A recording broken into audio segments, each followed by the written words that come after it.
Life partner അറബിയിൽ എന്താണ് പറയുക? നമ്മളെപ്പോഴും നമ്മുടെയൊക്കെ സംസാരത്തിൽ പറയുന്ന ഒന്നാണ് ലൈഫ് പാർട്ട്ണർ. ലൈഫ് പാർട്ട്ണർക്ക് അറബിയിൽ ഷരീക്ക് ഫി ഹയാത്തി എന്ന് പറയാം. അവൾ എൻ്റെ ലൈഫ് പാർട്ട്ണറാണ്. ഹിയ ഷരീക്ക് ഫി ഹയാത്തി, എൻ്റെ ജീവിതത്തിലെ എൻ്റെ ഷരീക്ക് ഫി ഹയാത്തി. ഷരീക്ക എന്നൊന്നും പറയേണ്ട ആവശ്യമില്ല. ഓക്കെ, ഷരീക്ക് ഫി ഹയാത്തി. അത് തിരിച്ച് അങ്ങോട്ടും ഇങ്ങോട്ടും ഒക്കെ അങ്ങനെ പറയും. ഷരീക്ക് എന്ന് പറഞ്ഞാൽ പാർട്ട്ണർ. ഇനി നമ്മൾ ബിസിനസ് പാർട്ട്ണർ, അതാണ് ഷരീക്ക് ഫി തിജാറ. ഷരീക്ക് ഫി തിജാറ ബിസിനസ് പാർട്ട്ണറാണ്. നമ്മുടെ കൊളീഗാണെന്ന് പറയുമല്ലോ, നമ്മുടെ ഞങ്ങൾ ഒന്നിച്ച് പഠിച്ച ആളാണ്, ഒന്നിച്ച് ജോലി ചെയ്യുന്ന ആളാണ്.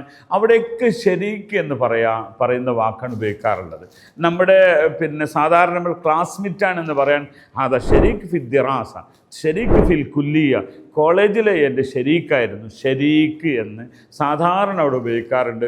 കോളേജിലെ എൻ്റെ കൊളീഗായിരുന്നു, അല്ലെങ്കിൽ കോളേജിൽ എൻ്റെ കൂടെ പഠിച്ച ആളാണ് ഷരീക്ക് എന്ന് പറയാൻ. ഇങ്ങനെ അറബികളെപ്പോലെ നിങ്ങൾക്കും ഇനി അറബിക് യൂണിയെ നിങ്ങൾ ഫോളോ ചെയ്താൽ അറബി ഭാഷ നന്നായി പഠിക്കാം. ശുക്രൻ.